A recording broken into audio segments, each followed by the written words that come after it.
what you're doing physiologically by under eating is that you're telling your body that you're in a famine, because if you had food available, you would eat it, because that's the input. Your physiology isn't an intelligence that's sitting there watching us and saying, oh, well, I see what you're doing. You're trying to lose weight, so I'll work with you here. That's not what it's doing.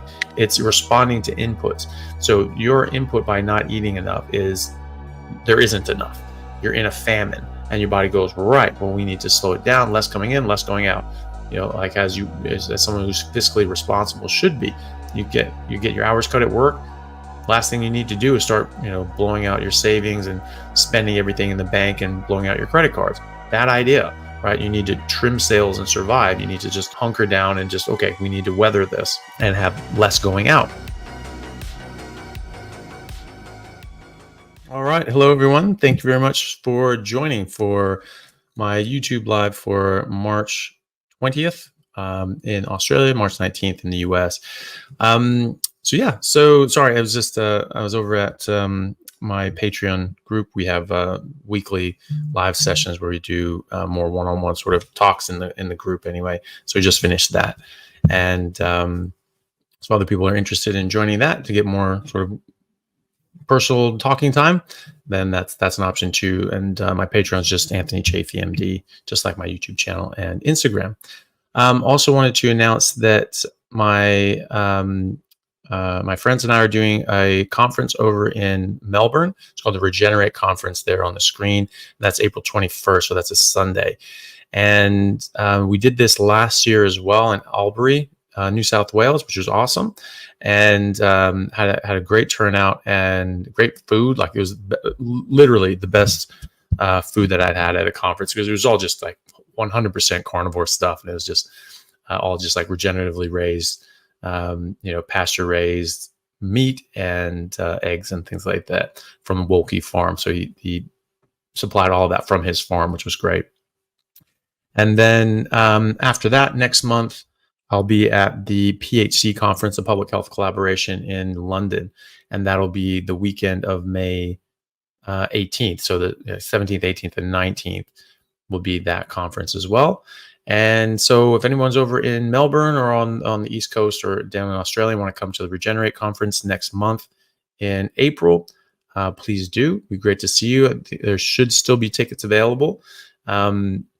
So you can get those. And then if people are in England or in Europe and they want to come to the PHC conference as well, there'll be a ton of people there that will be great to see. And people can go to the PHC Instagram page and the website and see all the different speakers that are going to be there. But it'll be myself. I think Dr. Baker will be there. Dr. Barry, pretty sure will be there. Dr. David Unwin will be there. And I think Dave Feldman, a lot of other people. Anyway, it's huge amount. It'll be a huge turnout. So it'll be really great. So if people are able to come to those, it'll be great to see you guys there. And then KetoCon / what the hell is it now? Hack Your Health. That's what they're sort of rebranded as, Hack Your Health. That'll be in Austin, sort of 2 weeks after the PHC conference. So if people are there, that might be easier for people in the States to come by and say hi. Okay, so we've got a number of super chats here. I have about sort of hour and a half, 2 hours. I have to sort of finish around noon my time, so that's in about an hour and 45 minutes. So just to let you guys know, and we've already got a number of questions here, so thank you everyone for submitting your questions. Colin Wheeler, thank you very much for the super chat. How likely is it that antibiotics could stall carnivore adaptation? 1 month in, and I have periodically stomach bloating, diarrhea, as well as a keto rash. Any advice greatly appreciated. Well, it just depends. It's not necessarily going to stop your adaptation to a ketogenic energy metabolism necessarily. Shouldn't really. But it can certainly mess up your gut and make it so that you're not really feeling your best or having a bit of a dysbiosis. You can kill off a lot of the bacteria that are healthy and are supposed to be there and doing good things for you in your body. And if that happens, you can get these sorts of issues like you're describing, bloating and diarrhea. keto rash, well, it could be from, if you're taking antibiotics and you're getting a rash, you need to ask, is it a rash from the antibiotics? And so, that you shouldn't discount that. It isn't necessarily a keto rash if you're on medication. Medications can cause rashes, especially antibiotics, if you're having a negative reaction to that. If that rash spreads, or you certainly get anything on your lips, you're getting urticaria, or sort of like hives and big sort of breakouts, and that could be like an allergic reaction. It could be dangerous. You need to go see your doctor right away. Probably go to the emergency room if it's really going crazy. Certainly, if it gets on your lips or on your tongue, you just call the ambulance right then, because that can get down the throat. That can close off your windpipe. Even if you're driving to the hospital, it could close off while you're driving. Not safe. So anytime you get big swelling on your lips or your tongue or in your mouth, you just call the ambulance and you tell them what's going on, and they get down there and they give you a shot of adrenaline right then and there. You don't waste time with that. So, but as far as the bloating and diarrhea, yeah, that can absolutely come from antibiotics. And so if you think you're having gut dysbiosis, you think you're having a microbiome issue that's causing these problems because of the antibiotics, you can always try to have a bit of fermented dairy. So some live culture yogurt, Greek yogurt that has very little carbohydrates. Try putting that on meat. You chew it up together in the meat. So you're sort of burying those bacteria into that bolus of food. You swallow that together. It protects it from the stomach acid. That sort of gets through your stomach acid and first part of your small intestine, so you can get that bacteria down to the colon. And do that for a week or two. After that, hopefully things settle down. Your body can just get to normal, and you'll support your microbiome as it's going to be fed on the things that you eat. And if you're eating what is healthy for you, you're going to support the bacteria that are also healthy for you to have. So that's what I would do. Colin Wheeler, thank you for the super chat again.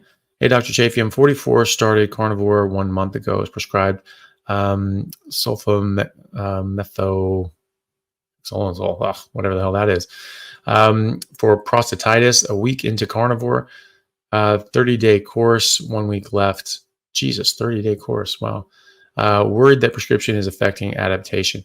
Well, yeah. So I think this is sort of a continuation from the last question.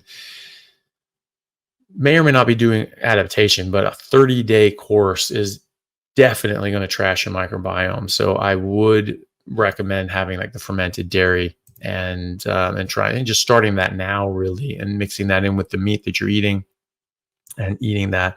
It's going to get killed pretty quickly because you have all these antibiotics in your body, but at least you're trying to keep that seated.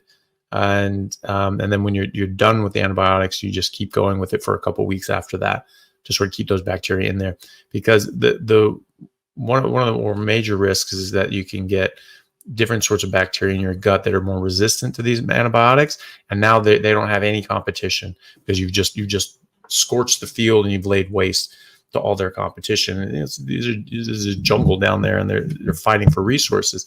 And now all of a sudden they don't have to fight for resources, and they just go crazy, and you get an overblown bacterial colony of just one specific thing, like Clostridium difficile. So C. diff is a very dangerous consequence of long-term antibiotics, and so something you want to think about is reseeding your gut microbiome.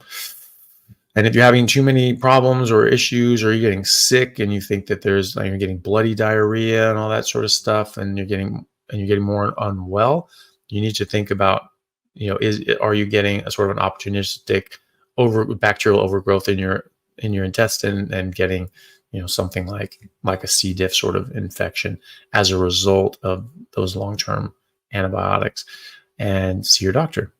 But that's what I would do now anyway, is start with some yogurt. It doesn't have to be much, just a little dollop on some meat. You chew it up together, little dollop on each bite of meat. It doesn't have to be a huge amount. You just do that for the rest of your antibiotics, and then for a couple weeks after, and hopefully that settles things down. So a question from Ann Bielecki. who says, at a comfortable weight, do not want to reduce anymore. How do I know that my body knows this? Sure, others have been in a similar boat. Yeah, well, you know how that it is an assumption, but it's an assumption based on this phenomenon being the case in all aspects of life in existence. So all life knows how to eat in the wild. You know, they don't have a coach telling them, well, you need these macros and those micros. You have to weigh your food and do all this crap. They just eat. They eat when they're hungry and when food is available, and they eat as much as their body tells them to eat. And it seems to work out. And why wouldn't it? Right? Life is supposed to just work all on its own. You don't need anyone to tell you what to do if you're doing something that is part of your biology. And so it doesn't make sense that we would have required these sort of macros and micros, and you have to calculate this and do that, because we weren't. People weren't doing this for most of the human existence. People just ate until they felt, I don't need to eat anymore. Koalas do the same. Lions do the same. Whales do the same. It's just, that's how it is. And so if your body can't figure that out, you're going to die. That's it. You're not going to make it in the wild. And so if you have a species of animal that can't do that, or you have an individual that has some sort of mutation that makes it so they can't do that, they can't regulate the amount of nutrition their body needs, they're going to die. They're not going to make it. They're not going to make it forward. They're not going to procreate. And you're not going to have that as a species doing that, because it's going to be so inefficient. Those individuals are just going to die off. It's going to weed itself out. And we came from other forms of life that were already established, that were already there, that had already won the game of life. They'd already succeeded in different situations. And so, those traits just don't exist, that you just can't tell. It would be an individual mutation that came in and would be wiped out pretty instantly. And so, maybe you can start getting that mutation now, but I mean, it'd be one-off mutations. It would be an individual here and there, and extraordinarily unlikely. So, you just test it yourself. You eat until fatty meat stops tasting good. You don't eat anything else, and you see what happens. I haven't yet seen anybody that this doesn't apply to. If somebody's on medications, they're appetite suppressants, sure, you're not necessarily going to be able to trust your instincts. If you're on medications that increase your hunger, sure, you may need to look at this a different way and say, okay, well, maybe I need to think about this and limit it myself. But when you're outside of those situations, when you're not taking a medication that's disrupting your hunger signals, then you just eat until fatty meat stops tasting good. And if you need to eat more than once a day, you just do that. And you won't lose weight. You won't lose more weight than is healthy for you if you're able to do that, unless you're on different sort of medications or other things that are screwing with that. Chemo, radiation, all these sorts of things that can disrupt your body. You're being put on corticosteroids to reduce inflammation because of some issue or another. That can change your hunger, that can screw with your blood sugar and do all these other sorts of things. So those are all special circumstances. Outside of those special circumstances, you should be able to just listen to your body. Where'd that go? There we go. Lena, thank you for the super chat. If you portion dairy, does it still cause weight gain? Depends on how much you portion. If you portion a lot, then sure. The thing with dairy is that it can just screw with your hunger signals, right? So just like we were talking about, how does your body know? Well, because it's getting the proper signals. And so that only works if you're eating what you're designed to eat. So dairy can cause a bit of compulsive eating. It can cause you to eat more than your body necessarily wants, and it screws up those hunger signals. There are natural opiates in dairy and milk, so that can be a bit more of a compulsion to eat for a different reason than just hunger. And carbohydrates can do this as well. And so what I see commonly is that people will still eat the exact same amount of meat regardless of the amount of dairy they have. And so they can just eat more than their body actually wants. And so that changes some of their signals. So That's the thing. Yeah, if you portion it, if you butter seems to be okay, but things like cheese and yogurt and certainly milk, it seems to just be, people will have quite a lot of that and not really think about it. So that's why I say with dairy is you do want to limit it. And so that would come into, portion it. Yeah. So if you just have a slice of cheese with meat every now and then fine. You melt some cheese onto a hamburger patty. That should be fine. If you're having a bit of yogurt on a bite of meat so that you can basically take it as a supplement to reseed your gut bacteria, fine. If you're eating bowls of yogurt, not fine. If you're just eating chunks of cheese, not fine. If you're drinking gallons of milk a day, not fine. So yeah, you do have to portion that stuff. And it depends on how much you portion. If you're eating a lot of dairy, you're gonna have more coming in than you may actually need. And so you won't be able to listen to your body as much as you want to. Hey guys, just want to take a second to thank our sponsor, Carnivore Bar. I don't promote many products because honestly, all you need to be healthy is to just eat meat. For those times that you're out hiking, road tripping, or stuck at work and you want a nutritious snack that is just meat, fat, and salt if you want it, the Carnivore Bar is a great option. So I like this product not because it's just pure meat, but also because I want the carnivore market to thrive as well. And the more we support meat-only products, the more meat-only products there will be available in the mainstream. So if this sounds like something you'd like to get behind, check it out using my discount code Anthony to get 10% off, which also applies to subscriptions, giving you 25% off total. All right, thanks guys. So Mariana Coetzer says, Dr. Chaffee, any chance of a visit to South Africa? I would absolutely love to. I love South Africa. I've been there once back in, I don't know, when I was 22. So like 22 years ago, like back in 2002, I went down there. Absolutely loved it. Had a good friend of mine that I still keep in touch with, that we played rugby together in Seattle, but he's from there. He played for Stellenbosch, and he was their starting fly half. And then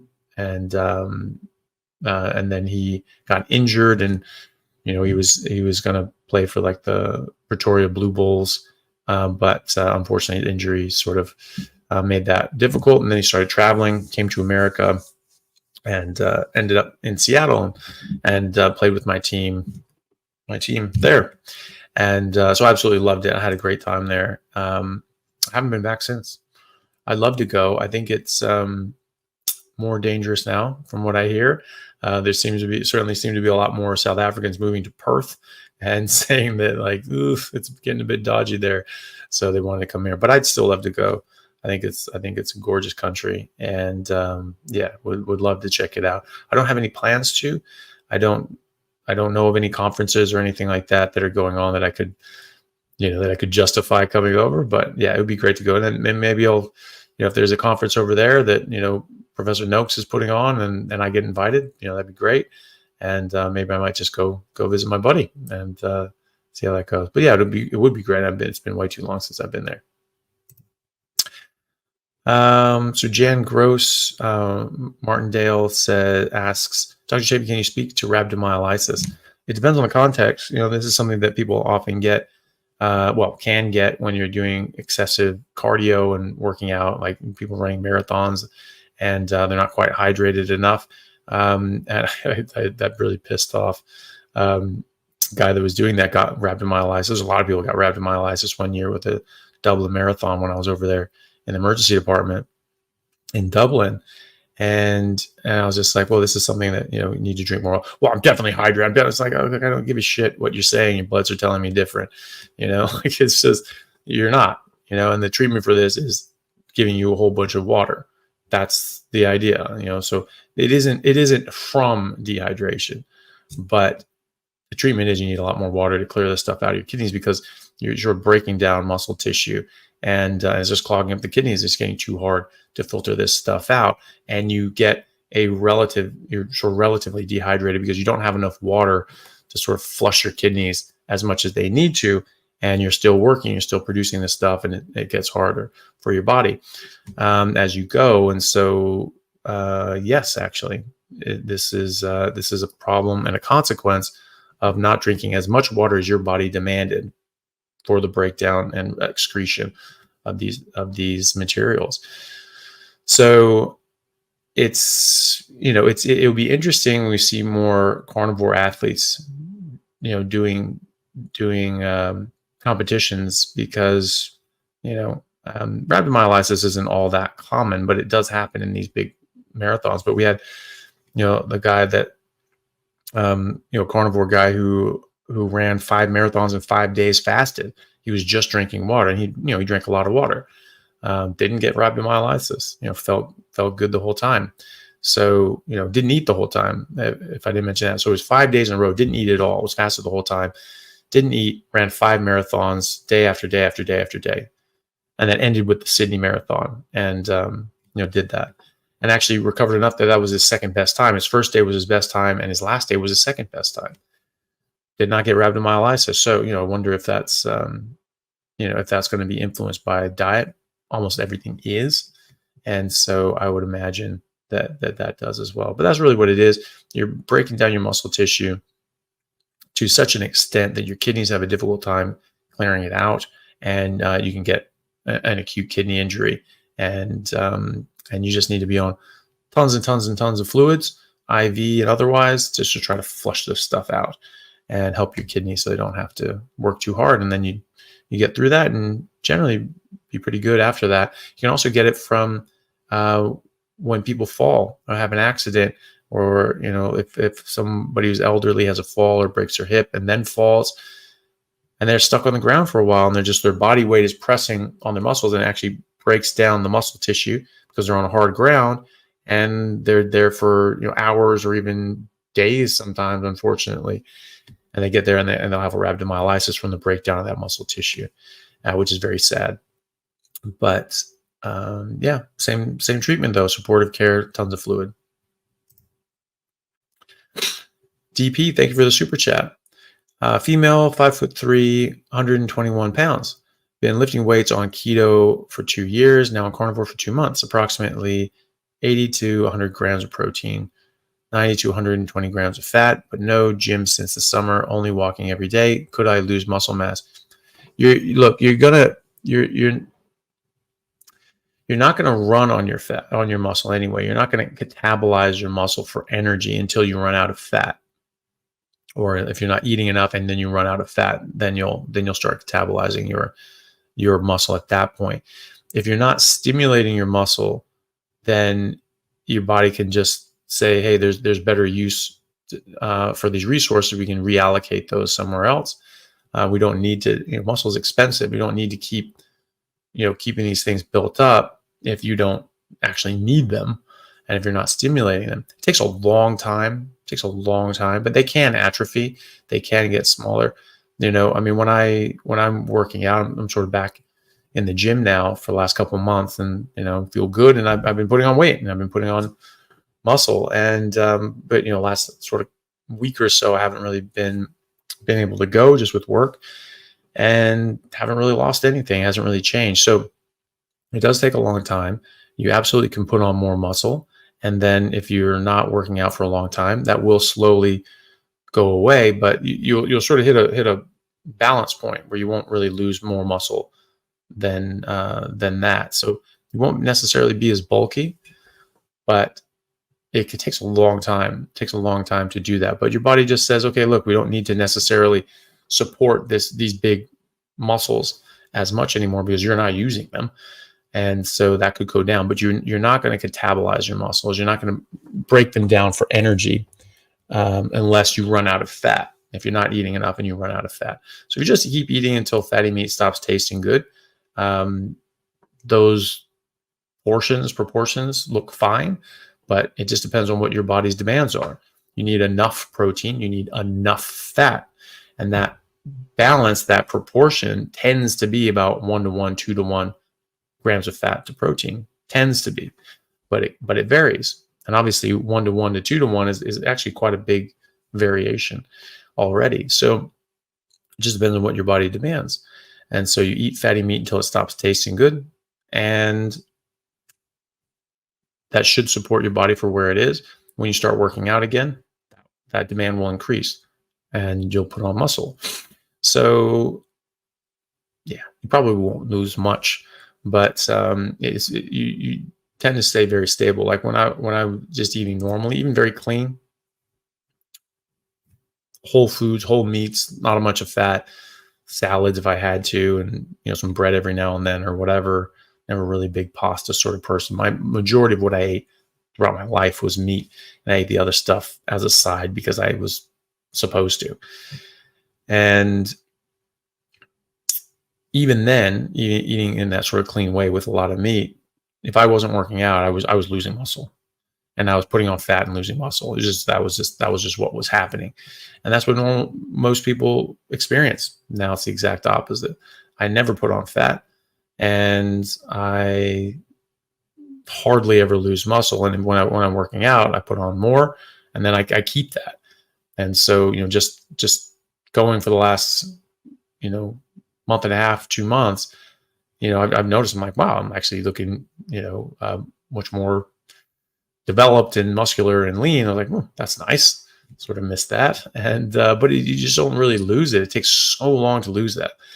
And I was like, it probably wasn't working out consistently, like on a 4 days a week basis for over a year. It was every couple of weeks I'd get into the gym. There was a several month period that I didn't get into the gym at all, and didn't change too much. Didn't go down. It does, but so slowly, so incremental and slow. And then it just stops at a certain point. Like you really don't lose it past that as long as you're eating properly. And then I started working out again and started getting good results again. So yeah, you probably won't lose too much, but it is always better to work out, and you'll feel better doing it too. Baby Jesse James, thank you for the super chat. 36-year-old woman, 4'11", 118 pounds. I've lost 40 pounds. I'm about 8 pounds away from my goal weight, which is great. That's awesome. I'm doing OMAD, but struggling to lose the last bit of weight. Cannot eating enough stall weight loss. It can. There's no animal in the wild. Like if you put food in front of it, if you put that animal's food in front of it and they were hungry, there's no animal that just be like, I'm just not going to eat today. Or I'm going to limit. They're going to eat until their body tells them to stop. If there's food available, they're going to eat. If they're not eating to the point of satiation, what does that mean? That means there's not enough food available. They're going to eat what's available, and they'll stop when they're satisfied. If there's not enough, they'll eat what's there and then look for more. So what you're doing physiologically by under eating is that you're telling your body that you're in a famine, because if you had food available, you would eat it, because that's the inputs.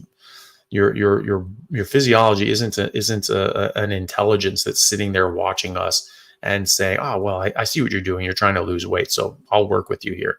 That's not what it's doing. It's responding to inputs. So your input by not eating enough is there isn't enough. You're in a famine, and your body goes, right, well, we need to slow it down, less coming in, less going out. Like as someone who's fiscally responsible should be. You get your hours cut at work. Last thing you need to do is start, blowing out your savings and spending everything in the bank and blowing out your credit cards. Bad idea, right? You need to trim sales and survive. You need to just, hunker down and just, okay, we need to weather this and have less going out. So, almost as if, it was a responsible sort of system. And it is, right? Because you have to be, because if your body's not able to survive a famine, and it's not able to slow your metabolism down, you're going to die. And so, animals that are all going to go through periods of deprivation. And so species of animal that can't do that can't weather and survive a famine, they're dead. And we have, where's your study? The study is the Minnesota starvation trial that happened in World War II with our good friend and honorary Nazi Ansel Keys, who starved the hell out of people and studied what happens. And, if we're going to get long-term, engagements and people are going to have food shortages and stuff like that, they wanted to see what was going on. So they starved the hell out of people, and they saw, they lost weight, but then it plateaued and sort of stalled out. Sort of what we see in concentration camps as well. If you read Gulag Archipelago with Alexander Solzhenitsyn, see what they were being fed every day. You're like, you should be dead, right? But the people who are doing that for years, for decades, they were eating like that. And and they didn't, because their metabolism slowed down. The metabolism slowed down enough to survive that. And some people do die of famine, but you can survive a lot more than you think. And if it was just calories in, calories out, no change in the metabolic system, some of those people in the Minnesota starvation trial would have ceased to exist, because they would have lost more weight than they had in the first place. So that's what happens when you undereat. You actually slow your metabolism. So we don't want to do that. We want to encourage your metabolism. You want to eat as much as your body's asking you for. If you eat as much as your body asking you for, you're not in a famine. You're eating, and you get to a point that I don't need any more, and you leave those leftovers on the plate. You finish your plate and it was good to the last bite, you make more. You want to get to a point where it sort of tastes like, just uninteresting, or like cardboard. And you just kind of go, ugh, yeah, I think I'm done. It should be enjoyable. You should not eat if it is not enjoyable. But if it is enjoyable, you should eat. If you're eating meat, obviously, you have clever people doing, clever things to make unhealthy things taste good. But healthy things also taste good. So if you're eating those healthy things, which is just fatty meat, should be fine. And so you just do that. You just eat until your body is telling you to stop. As long as you're not on any medications or other sorts of things that are going to disrupt your hunger signals, like we talked about, then that should be fine. If you're having dairy, don't. That's a classic weight loss stall. If you're having artificial sweeteners, don't. Those are also a classic weight loss stall. And for carnivores, and you get some idiot somewhere who has a study that says something, but it's comparing apples to oranges, right? They're looking at diet sodas versus normal sodas, or diet sodas in a standard diet. That's not what we're talking about. We're talking about eating a proper human diet. We're not talking about eating something that's fit for our biology. Artificial sweeteners and sugars and real and other sweeteners and these other sorts of things will absolutely disrupt your body and your biochemistry. So just eat fatty meat until it stops tasting good. Do that every day. Exercise if you can. Anaerobic exercise, that's what you really want to do. So weightlifting, resistance training, and sprinting. Probably the best full body, all around exercise you can do is sprinting. You can do it at any age. All you're doing is you're going as hard as you can go. It doesn't have to be, you don't have to win any races. You just have to go as hard as you can go. If you're a mobility risk and you have issues that may lead you to falling, do it on a stationary bicycle, where you just pedal as hard and as fast as you can at a resistance that's challenging for you. And you do the same thing. You go as hard as you can, and you try to wear yourself out as quickly as you can. So if you can do it more than a minute, you're either in really good shape or you're not working hard enough. So do those sorts of things, and that will improve your hormonal health, your physical health, your lean body mass, and can absolutely help stimulate weight loss as well. But yes, if you undereat, you can slow your metabolism and stall your weight loss. Lindsay Snyder, thank you for the super chat. What do you use for toothpaste? Also, I don't have a gallbladder and sometimes struggle with digestion. Do you think chewing mastic gum before meals will help prime the stomach for the meal? Thank you. Well, I don't really know what mastic gum is, unfortunately, but I also don't think you do need to because you're still going to make bile. It's just not going to be stored in your gallbladder. So it's just going to drip out constantly out of your liver. And so if that's the case, you just may not be able to eat a huge amount of fatty, fat at one time because it won't get digested, won't get absorbed. Really, it'll get digested, just won't be absorbed because you need bile to emulsify, put these into little mice cells, and those get taken into your lymphatics in the form of chylomicrons. And so, if you're doing that without a gallbladder, you're just sort of constantly dripping out bile from your liver. And so you just sort of need to eat smaller amounts of fat throughout the day, and that will sort of catch that bile as it's coming out and before it gets reabsorbed. So that's what you do. A lot of people actually form what's called a pseudo gallbladder, which is an outpouching of the common bile duct, and it basically acts the same as a gallbladder. And so those people can actually eat just like one meal a day or 2 meals a day if that's what that tickles their fancy, and they don't have any problems with diarrhea. So if you eat like a big steak with a lot of fat on it, and you just eat to your body's desire, and you just have to run to the bathroom after that, you're probably not absorbing all that fat, and so that could be what's going on there. And so you just split up those meals. You still have the same amount. You just sort of have a quarter of it now, quarter of it in a couple hours, quarter of it in a couple hours after that. You just sort of split that up throughout the day. As to toothpaste, I sort of go back and forth. Sometimes I'll use baking soda. That's just sort of, you just wet the brush and dip it in some baking soda. You brush your teeth with that, just a bit of an abrasive. You could just use a toothbrush. A toothbrush is an abrasive, but I don't find that that's as good as baking soda. I also, now that I've been working with Stone and Spear tallow, with my friend Asher, they make a sort of a tooth powder, and it doesn't have all the weird, micro nano particles and weird, sort of titanium white sort of stuff that's all in all these other sort of toothpastes as a coloring sort of thing. It's just sort of like a bit of an abrasive, and it has some like just sort of some of it has like a peppermint sort of flavor. So I've been sort of using that too. I tend to like things that don't have any scents or flavors or anything like that. So baking soda is actually quite a good option. Baking soda actually is a bit abrasive. So when you're doing that, you sort of feel a bit, you feel a bit raw in your mouth, but it actually works really well. And so that's what I tend to use. Baking soda is great. And then there's these tooth powders and things like that Stone and Spear make, that I've been using as well. I tend to not use toothpaste just because of all the crap that they put in it, not least of which is fluoride, which I have no interest in. And these nanoparticles that is getting more and more weird information on that, whether or not they do something bad to you, like why risk it? Like, who cares? It's not something you need. You don't need it. So why run the risk that it's, that it's something that you don't need, or don't want? So that's sort of my philosophy on that as well. Just avoid this crap. There's always, oh, well, no, there's this study and that study and this study. Who gives a shit? You don't need it. You don't need it.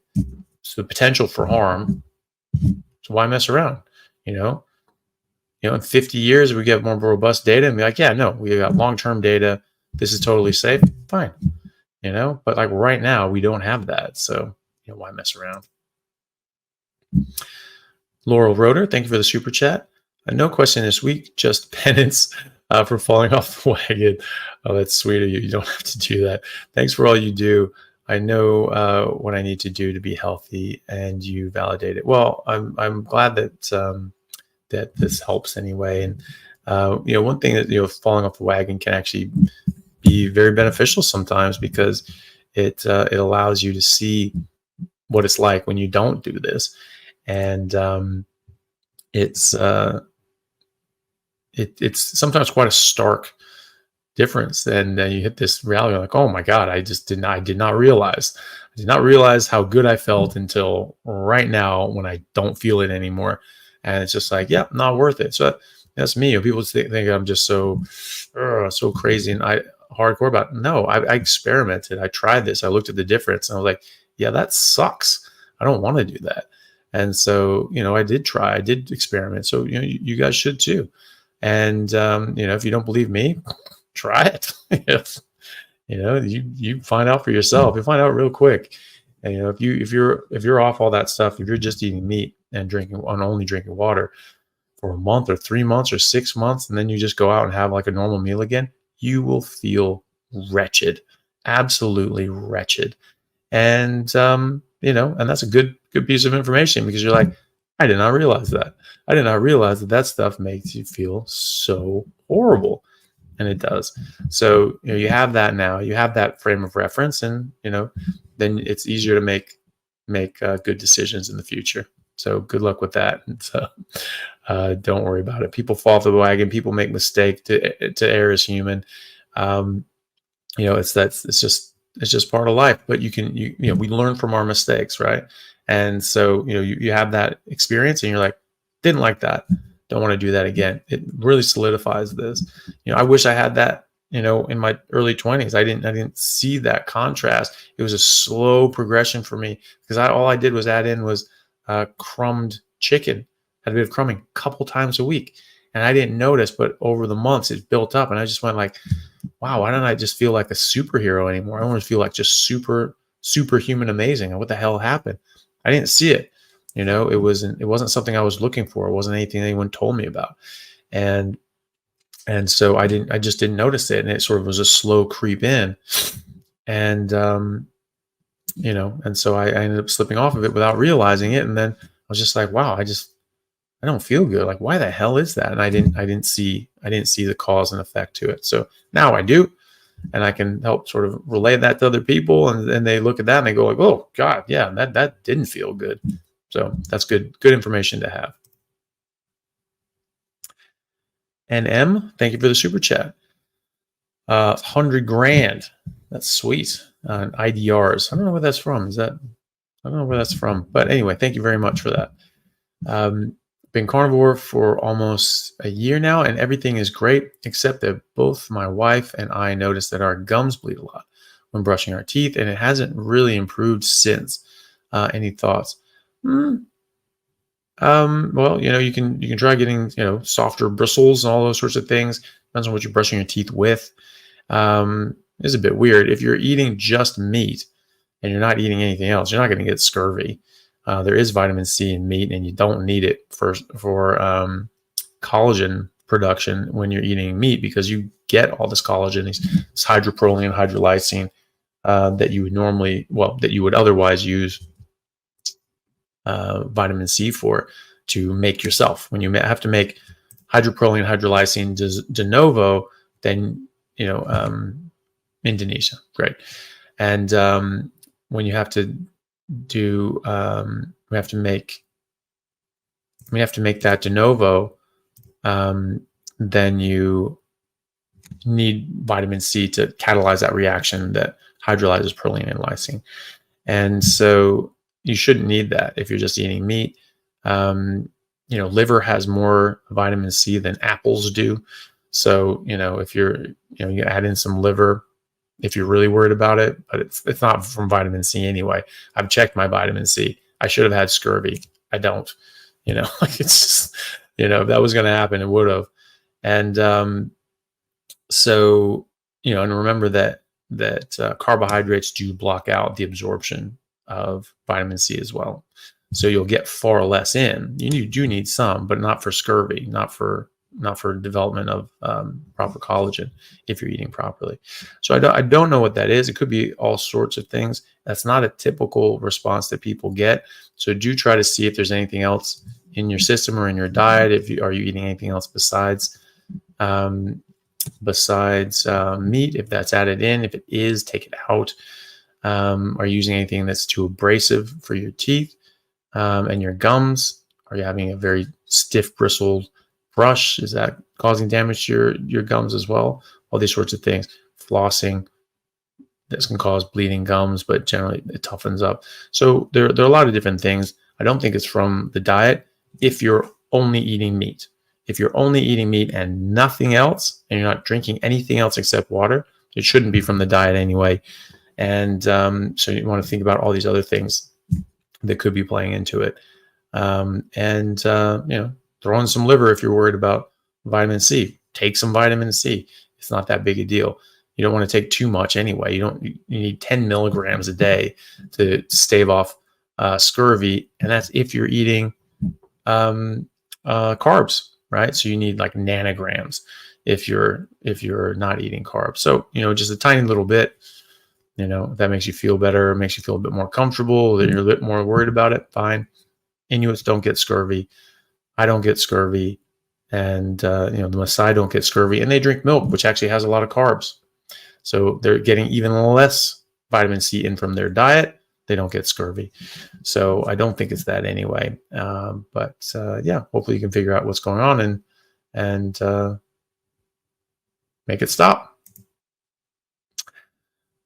Also, I just want to say I saw little El Marie pop up there. So hello, little El Marie. Nice to see you. Thank you for joining. Terry, thank you so much for the super chat. Dr. C, can you give thoughts about sunscreen? What do we need protection? And do we need protection if going into the sun for several hours? Thanks. Well, I think that sunscreen is probably not beneficial for people on a carnivore diet, namely because we make our own defenses against the sun because, surprise, surprise, we grew up biologically in the sun. We're not troglodytes. We're not deep sea dwelling creatures that just can't deal with the sun. We're supposed to be in the sun. What damages us is we're eating a whole bunch of plants that are very pro-inflammatory, that cause a lot of oxidative stress and damage. So when we get some sun damage, our body can't heal from it appropriately. Also, we're eating plant toxins that cause direct damage when in the sun. They're UV. They make us sensitive to UV light. There's a whole class of these called furanocoumarins. They're in all citrus, parsnips, celery, these sorts of things, and a lot of other things as well. And they will make you light sensitive. UV light hits it and it binds irreversibly to proteins and DNA and permanently damages them. So you get this on your skin. You're squeezing limes, and that lime juice and oils get down on your skin, and you're in the sun. You will scorch your hands. You actually get chemical burns. My little brother actually did that. We had a lime tree when we were kids and growing up in California, and a couple of citrus trees, and yeah, actually we had a pretty awesome garden, actually, a little strawberry patch and kiwi vines and a lot of vegetables, limes, lemons, oranges, and tangerines. And yeah, it was great. It was a really cool little garden and backyard. So it plums, all sorts of stuff. But anyway, so he went up and he was sort of picking limes and doing all this sort of stuff. He came back and just covered in welts. And we're like, oh my God, he's allergic to these. Keep him away from the lime tree. And then in college, I remember I was up visiting him when he was at doing his university, and he was like drinking a Corona and had a lime in it. I'm like, isn't that going to kill you? He's like, yeah, I don't know. Maybe the Corona like neutralizes it or something. I'm like, probably not, but all right, at least you're not dead. And so that's what I think may have happened, was that he was actually responding to these furanocoumarins, and he just got light sensitive, got on his skin, and he just got these, the sun damage, the skin damage, and that's something that can happen. It's in the literature. It's called phytophotodermatitis, and he has something called celery dermatitis. I spoke with. And I said, the people eating celery in the sun, and the kids that are chewing on it and they're drooling, and those juices go down their face, they get just scorched in the sun. Celery pickers. I spoke to a celery farmer who said that it was like, oh yeah, no, that's well known in the industry. You have to wear gloves and long sleeve shirts, and you really cover yourself up, because if you're picking celery and you get that sap on your skin, you'll blister and get horribly skin damage and get very bad burns from that. It's like, oh my God. And you're feeding this to people, and they're eating it. So that's a major thing. So if you're not putting in all these damaging things in your body, sun's fine. I just put on tallow or emu oil. I have a lot of the tallow sunscreen sort of things that I have from Stone and Spear, because I'm partnered with them, and they make very good products. They don't have, and I they have a whole bunch of things that don't have any scents or anything like that, which is what I want. And I also just get the tallow that they have and just use that. Doesn't even need anything else. Some of them have like tallow and like a bit of beeswax to give it a bit more form and structure, but or a better consistency. But it's you can just use normal tallow or emu oil, and that's those are things you can do. But yeah, tallow works great. Tallow is the single best moisturizer, and that's just the best thing for skin health that I've ever used anyway. And it works absolutely fantastic. As far as sunscreen is concerned, I don't think it's necessary or required. I personally haven't used sunscreen at all in Australia, even though, oh my God, there's no ozone layer. There is an ozone layer. That's another myth that came around in the 80s. They said there was an ozone layer hole in the ozone layer over Antarctica, and they said, "Ooh, if we don't stop these CFCs in America, it's going to make that grow bigger, and it could, open up all over Australia." Well, they knew actually at the time that this was seasonal. It sort of opened up for 3 months and then closed, and opened for 3 months and then closed, like that. So it's like a liquid. It's like a liquid sort of ozone layer. It sort of moves around. It's not just static. And why would CFCs in America pop open a hole in Antarctica, even if it were static? Doesn't make any damn sense. So, they got their wish. They banned these things, and maybe they are damaging. I don't know, but it's under false pretenses anyway. But that was it. It was a press conference. Oh, look, this could go, and it could cover, open up over Australia. And this then became, oh, there's no ozone layer over Australia. That's where that came from. There is an ozone layer. Maybe it's thinner. Who knows? Who cares? It's just if you're not exposing yourself to these sorts of things, then you really don't need it. The thing with sunscreen is that they have a lot of things like benzene that are known carcinogens in the sunscreen that's supposed to be stopping you from getting skin cancer. And yet, as I saw a graph years ago, as hours of sun exposure went down over the 20th century, skin cancers went up. It's inverse. It's an inverse graph. So the less sun exposure people have, the higher, when we were having less sun exposure, we had higher skin cancers. Now, that's not necessarily related. That's correlation. It's an inverse correlation. It's not necessarily causation, but it certainly doesn't show a correlation with sun exposure and skin cancer. In fact, it shows the opposite. So, okay, is it just completely unrelated, or is the sun actually good for you and protecting your skin? Who knows? Am I saying that you can't get sun damage and that can't be a bad thing? Of course not. Of course you can get sun damage. I'm saying that if you're on a carnivore diet and you're not eating any of this garbage, and you're having enough cholesterol, you're not eating plant sterols, which mimic cholesterol, so we don't make enough cholesterol. Vitamin D is made from cholesterol. Our hormones are made from cholesterol. Vitamin D is made on the surface of your skin, mostly also in the epithelium, and that actually is a natural sunblock as well. And so you're making vitamin D from cholesterol if you have enough cholesterol, if you're not eating plant sterols, and then you get vitamin D, and it protects you. If you're wearing sunglasses and with UV blocker, your brain doesn't see that you're in the sun in the first place. You don't make enough vitamin C, you don't make melanin, and you burn. So if you don't do these stupid things and you don't eat a bunch of stupid plants, it's a different story. It's a completely different game. And so you're just not going to get as damaged. Like, you really have to try to damage your skin when you're on a carnivore diet and you're doing it in that way, especially if you're putting tallow moisturizer on, because it helps keep your skin protected and healthy and moist. And sunscreen as well. That's something I learned in medical school from our professor of dermatology. She said that SPF 15 is basically the max you want to go. And that's actually what I was told by my parents when I was a kid. That's what they said. That after that, it doesn't really do you much good, and there's more chemicals and things like that. And so that was confirmed by my professor of dermatology, who said that SPF 15 blocks 98.5% of UV rays.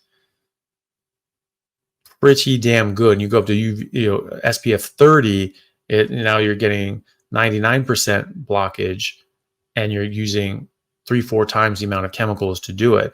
SPF 50, SPF 70, you're getting 99.3, 99.5, 99.7. You're using 5, 6, 7 times the amount of benzene and other horrible chemicals on your skin. That soaks into your body.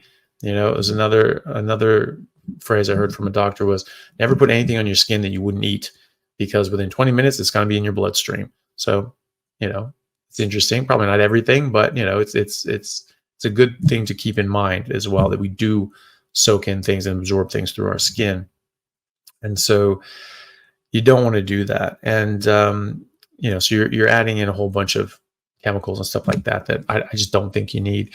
Keep your skin moisturized, keep your body protected. Don't eat a bunch of plants that are going to harm you, and should be fine. Hey everyone, if you need a little extra help getting started on a carnivore diet and my online resources that I have for free aren't enough for you, you can go to www.howtocarnivore.com and sign up for a 30-day carnivore challenge where you'll have online resources, group support, weekly Zoom meetings, as well as the ability to chat live with myself, Simon Lewis, and the others in the challenge who can help you and support you and give you extra advice and help you along the way. So if that sounds like something that would be beneficial to you, then please go to howtocarnivore.com and sign up. All right. Thanks, guys. We'll see you there. Aaron, thank you for the super chat. 50 days in, fasting blood sugar was 76 milligrams per deciliter. Wife is 66. Neither of us previously diabetic or obese. Just curious what it would be. Internet said too low and bad. I believe my body more. Any thoughts? Yeah, it's not too low. And you're right. You do believe your body. Also, you're going to have ketones, and so there were studies, very unethical studies, done, I believe, in the 50s, where they ramped up people's ketones and then dropped their blood sugar, and they kept dropping it lower and lower and lower, and just talking to people how they're doing that. They're sitting up, talking, chatting, total normal cognition, and able to hold a rapport. And they got it down to the point of their blood sugar. They should have been in a coma, really. And they're like, "How you doing?" "Yeah, fine. Everything's great." Why do you ask? No reason. No, everything's fine. That's because they had ketones. So your body runs on ketones. Your brain runs on ketones. Your brain preferentially runs on ketones. 2/3 of your brain runs preferentially on ketones, meaning that if you have enough ketones and enough glucose, those parts of your brain will only run on ketones. That's a preference. So that's your primary energy, your brain's primary energy source. It's only when those ketones start going down that you start using more glucose to replace that lack of energy. So no, it's not too low. Below 60, if someone's on a normal diet, you start thinking, okay, that's probably too low. On a ketogenic, in a ketogenic metabolism, when your body's making ketones, no, just do what your body's allowing you to do. If you're taking insulin and you're doing medications that are going to artificially disrupt your body's homeostasis of glucose and ketones and things like that, then you have to sort of be a bit more careful about these sorts of things. 66 is not too low if she feels fine and is not diabetic or taking insulin and has ketones. So yeah, I agree with you. Listen to your body over the internet. Carnivore athlete, I'm assuming carnivore athlete.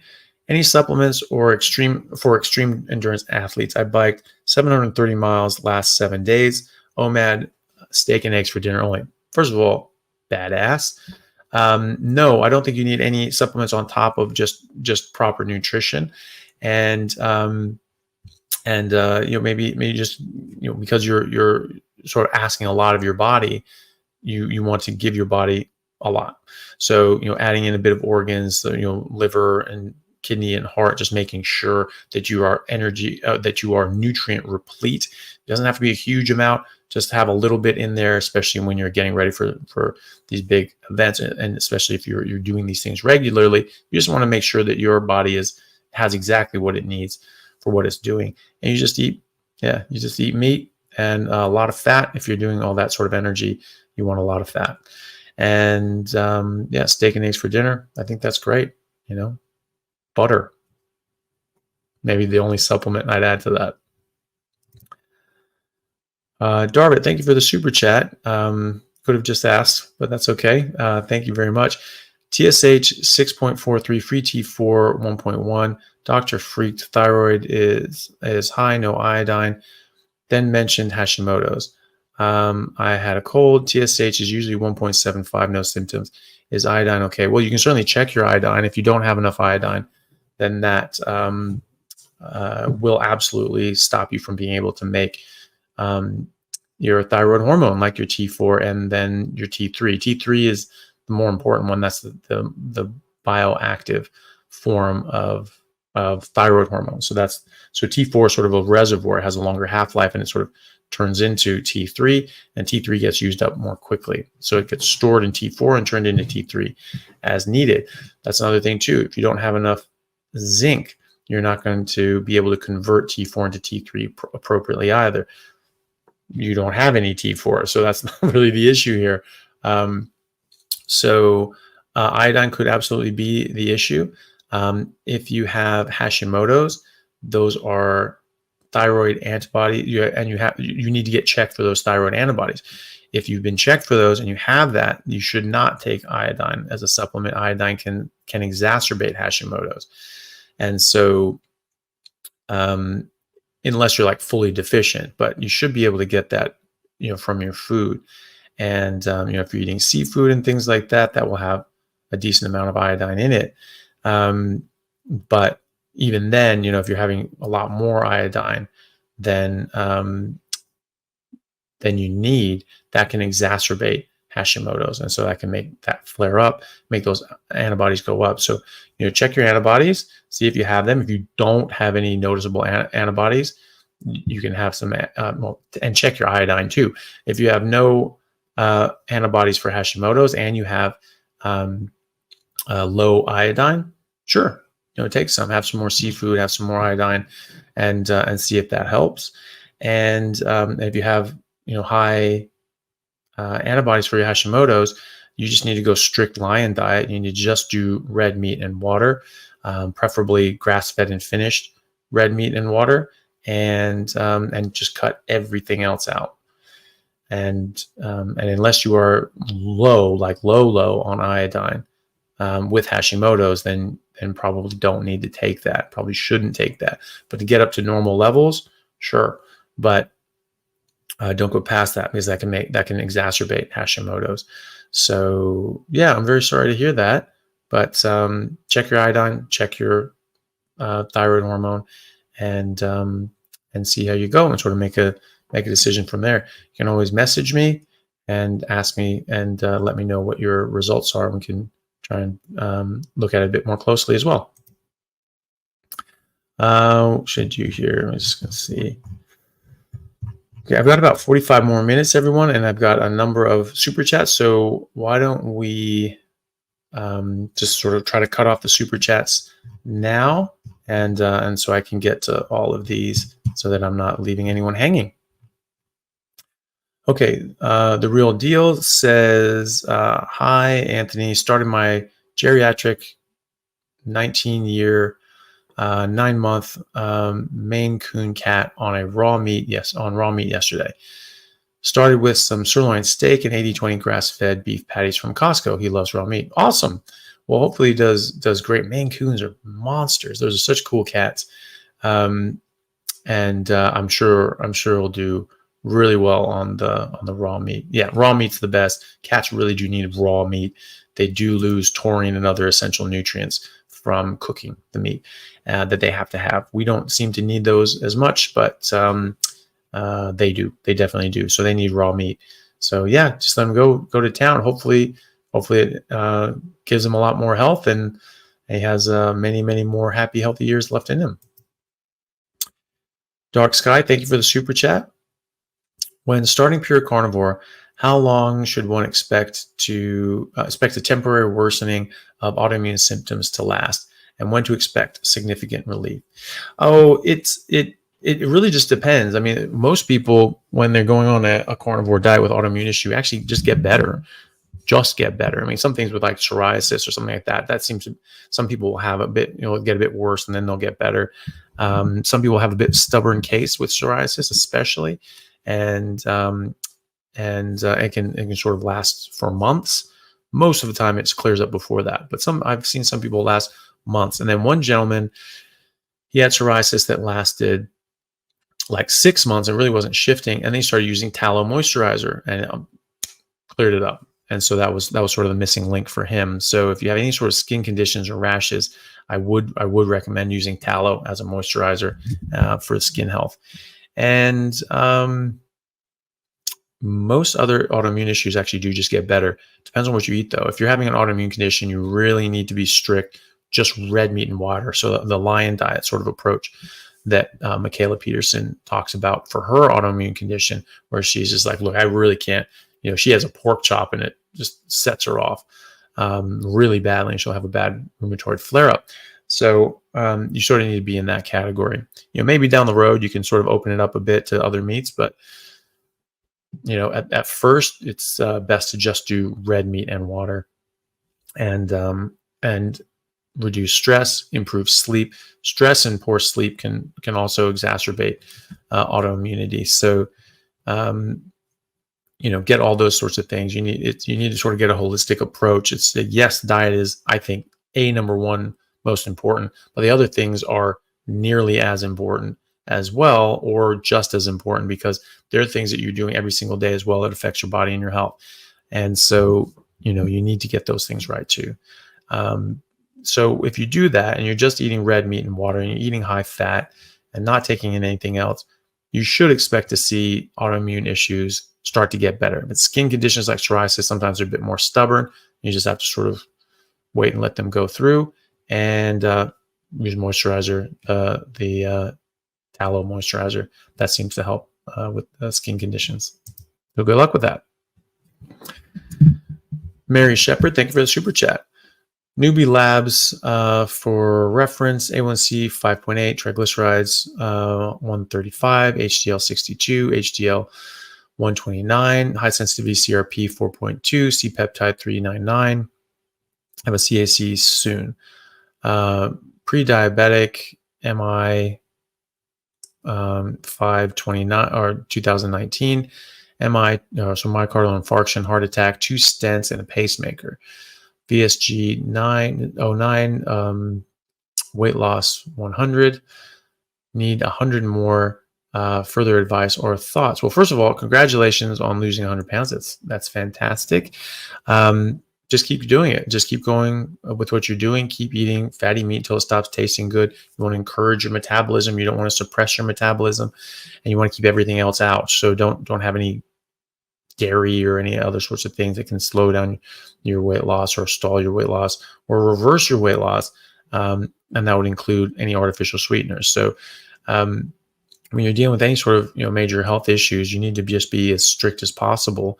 Just mostly red meat and water, high fat, and then again, it's as important what not to eat as what to eat.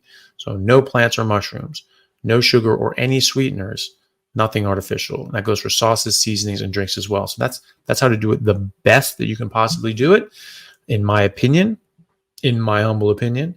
And if you want to, make variations on that to suit your lifestyle or how you feel, go for it.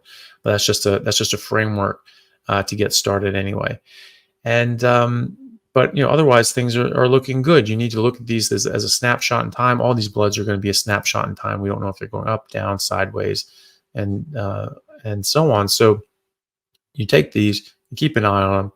That's all fine. Check them again in 3 to 6 months. See what you're doing. You're going to expect to see your HDL go up, your triglycerides going down. LDL is going to do what it wants to do. And if it goes up, that is associated with living longer. So, don't worry too much about that.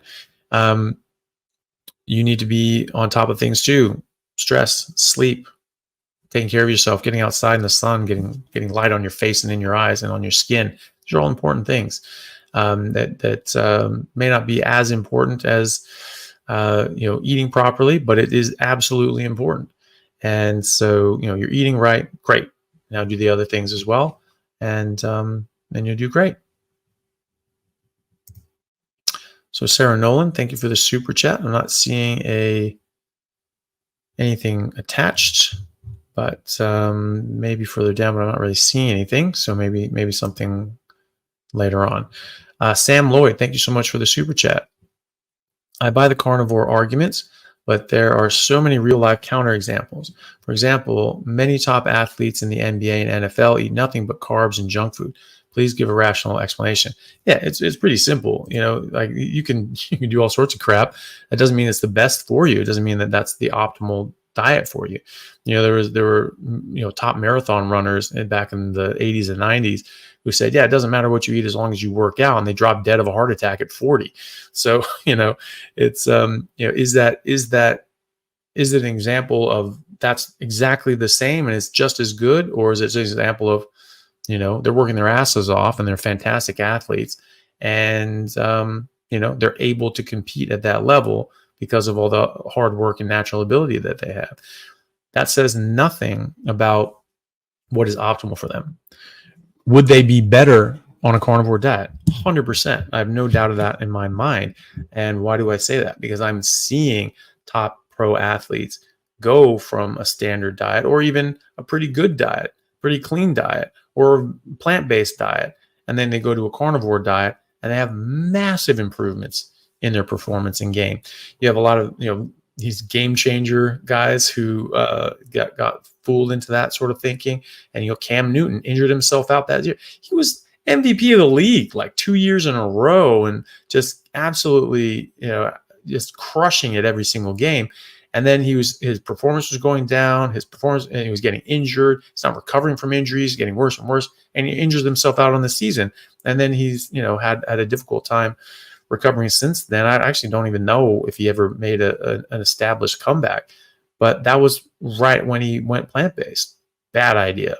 So you can eat crap and still perform. It doesn't mean that you're performing at your best. It doesn't mean that you're doing the best that your body can do. It's not just diet. Diet is a major factor, and it can give you a huge advantage. But working your ass off and having the right mentality to play these sorts of games is the most important. You can have a perfect diet and not have that instinct for the game and that sort of killer mentality to go and smash somebody and really relish smashing somebody. You're not going to be playing the same as other people. Like your desire and drive and your will to go is much more important than that.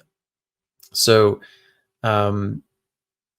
you can absolutely succeed at a lot of things and a lot of endeavors eating different ways, but that doesn't mean that you will feel the best that you can and that you'll perform the best that you can.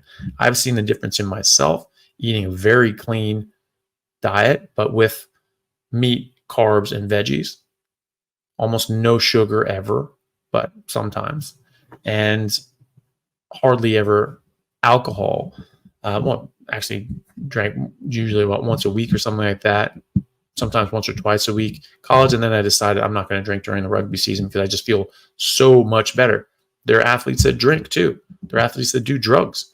Does that mean that that's going to be the best for them? Of course not. If they stop drinking during the season, they're gonna have way more, a way better performance, and they're going to feel much better too. So that's really the main thing. You can do it. You can get away with a lot, but you're hurting yourself, and you're not going to be able to perform to the level that you would otherwise. So that's the thing.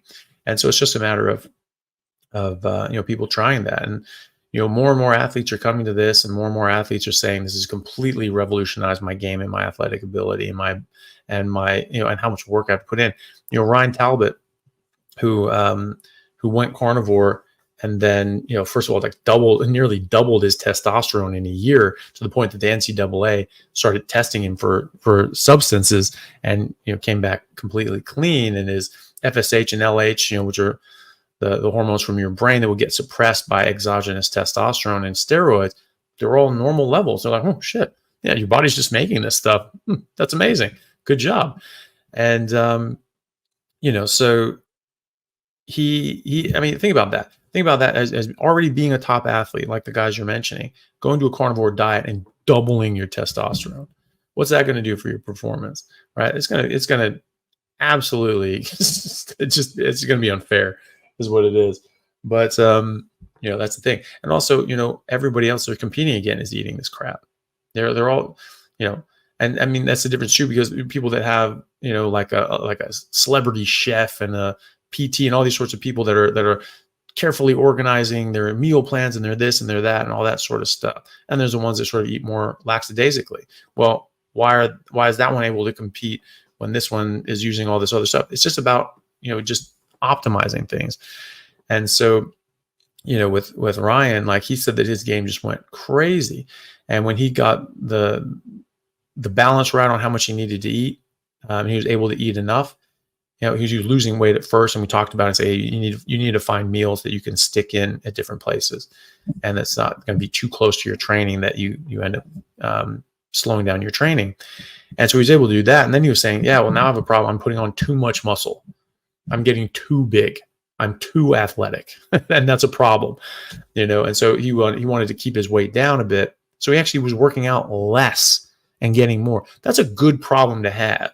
You have all these athletes that are just desperately trying to put on muscle, put on strength, and he's having a problem because he's putting on too much muscle, right? So, that's what this can do for you, and that's coming from him as a scholarship D1 athlete at Michigan State, right? So he went from that level of an athlete to All-American that year, winning the Big Ten, setting a school record in the decathlon that year. And then the next year, getting second in the Big Ten, earning All-American honors again, and earning a spot on the USA team for the Pan Am Games, and coming in and getting bronze, right? That was this year. And now he's been invited to try out for the Olympics. Amazing. That's what switching your diet to something optimal can do. It can turn you into a fantastic athlete to an exceptional elite top tier athlete. And so if you're already in that category, being in the NFL, being in the NBA or something like that, and you ratchet up again, it's going to turn you into a superhero, like it does with all of us. We all feel like superheroes compared to ourselves. And so, if they're already a top athlete and you ranch it up from there, my God, it would just be pretty awesome to watch. And we're seeing this now. We're seeing this in the rugby world. There's a ton of pro rugby players switching to carnivore, completely revitalizing their careers and just killing it. So, that's what you see. Is it, can you do it? Sure. Is it the best thing you can do? Absolutely not. Would you get better if you went to carnivore? 100%. Rob O from X says, love this way of eating at 57. That's awesome. It's changed my life for the better. Neuropathy is improving, no heartburn for over a year, improved eyesight, no aches and pains, no brain fog, and energy for miles. That's great, Rob. That's absolutely awesome. That's certainly what I've experienced, and what a lot of other people experience as well. So that's great. Really good to see that you're doing so well. Let me see here. I can go. Daniel Fitz, thank you for the super chat. Had meningitis 3 weeks ago and dealing with persisting headache. Also have celiac disease. Started carnivore 4 days ago and feel great, but brutal headaches still persist. Any advice? 29 years old. Well, meningitis 3 weeks ago, it's still very early days. So, that's a really good reason to have headaches. So that's, and hopefully that's cleared, but hopefully, if you're being closely monitored by your doctor and your medical team, because if those headaches are getting worse and worse, it could be a recurrence of the meningitis or an abscess or something else that you would need help with. So if you are I'm glad that you started a carnivore diet. I think that's a really good idea for your health and your immune system. It can certainly help with headaches, but it depends on what's causing the headache. If you have an infection and something that's irritating the brain, it's going to be very painful. Blood on the brain is extremely painful. It's very irritating, and so is an infection. Infections are even more irritating. So that's where that can come from. So until that clears and that inflammation subsides, you will likely have pretty bad headaches. Unfortunately, the carnivore diet can help reduce the inflammation. Hopefully you're getting into that now after about 4 days, getting a deep ketosis, your ketones go up, you're getting more of this stuff out of your system, but it can take days or weeks to get this crap out of your system. And, but it should keep getting better. So hopefully it does. But always remember that if this headache's really not going anywhere, or it's getting worse and you start getting fevers, especially, you need to go back into the hospital. You need to get that checked out. So hopefully you do well. Meningitis is very serious, of course, as you know. and hopefully you do well with that. And any issues or any concerns, just go get it checked out. It's not worth messing around. All right. So what if asking from X? If a human has to take out his pancreas, is it advisable to stay on carnivore? Well, very few reasons that people have to take out their pancreas, so it's not going to be, too common, thankfully. But your pancreas helps digest any food, any and all food. You have digestive enzymes coming from your pancreas.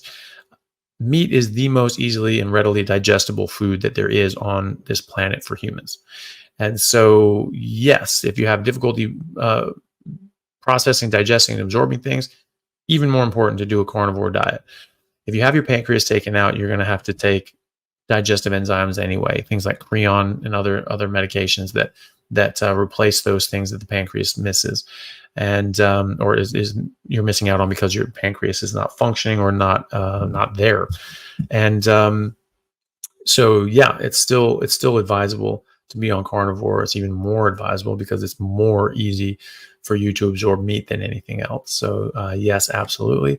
Hopefully you're okay. And but you're gonna have to take digestive enzymes like Creon regardless of what you eat, because you can't break down anything as easily as you can with meat. And and a lot of the stuff you can just absorb, but you do need to break some of these things down into more smaller amino acids and even smaller carbohydrates, and lipases break down your fatty acids and all these sorts of things, and then you absorb them. So you need that anyway. And if you're eating plants, almost none of that's getting absorbed anyway, but you still need the same digestive enzymes and more to break that crap down. So yes, still a good idea to be on carnivore.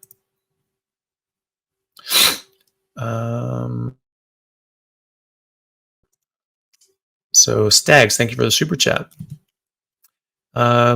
You say eat till full or food stops tasting good. I eat lots of beef and lamb to where my kilocalorie is around 4,000 plus.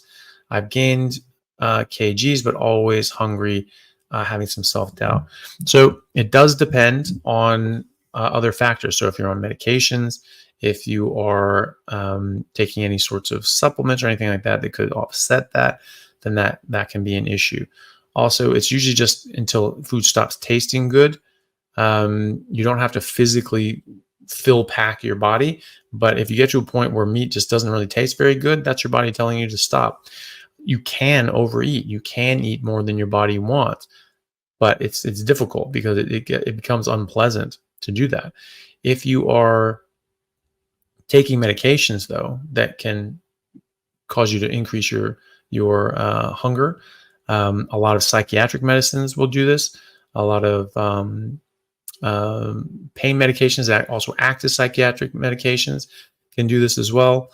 And obviously corticosteroids like prednisone, cortisol, hydrocortisone, those things will absolutely raise your hunger signals. The other side of it is that depending on where you're starting from, your hormones can be completely out of balance. People get what's called leptin is a hormone that is a satiety hormone released from your fat cells, goes to your brain, tells you how much energy you have, and insulin blocks that. So we're eating a whole bunch of carbs our whole life, and that sort of blocks leptin.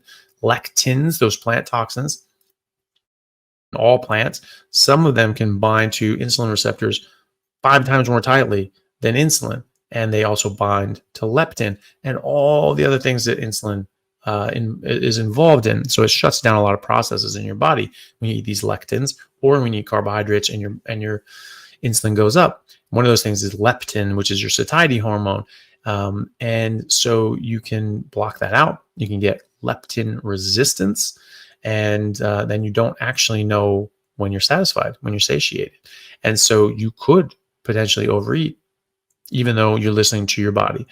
But the thing is that if you don't check that, you don't know, and your body's still telling you to sort of eat. And eventually that leptin will come down. It doesn't actually take all that time long, but it can take months, depending on how high it is and how strict you're being. And so that can take some time. There are people that do put on weight Kelly Hogan is a classic example of this. She's done a video with Charles Washington, who's been like a 20-year carnivore. And, they talk about this sort of thing.